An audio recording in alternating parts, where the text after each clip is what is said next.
Amanyira no kumanyira. Mbukati putting my husband on social media. Bba Wange yekolera mbu ntandika okutya. Tanswaza. Oyo yebaze. Eyakera kumacha.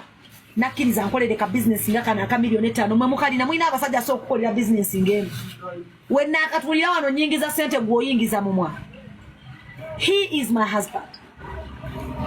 Gwoyingiza mumwa na kubeera ku buli live nze nyingiza ka sente. Sijja kumuvaako yekolera. Yes, he's my man. Buli muntu anonya musajja responsible. Sebo kati muzze mwogere ku ekyo mbuntye. Mutandika okugamba mwe yekolera tansana ansana kubanga buli mukazi anonya musajja amulabirira. Bw'onofuna omusajja akulabirira nawe ojja kumwagala. Bw'onofuna omusajja n'akulabirira yemwewoza. Tuulako mu business show wano ndi mukola sente. Okuva lwemazze wano. Wenatandikire live wede temula abantu we bagula ne bagenda. Mwe muvuga mimwa ffe tuvuga business.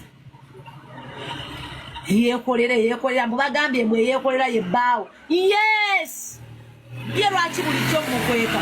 Bulijjo nakola nansobya okukweka nti yebaze. Yekolera yebaze.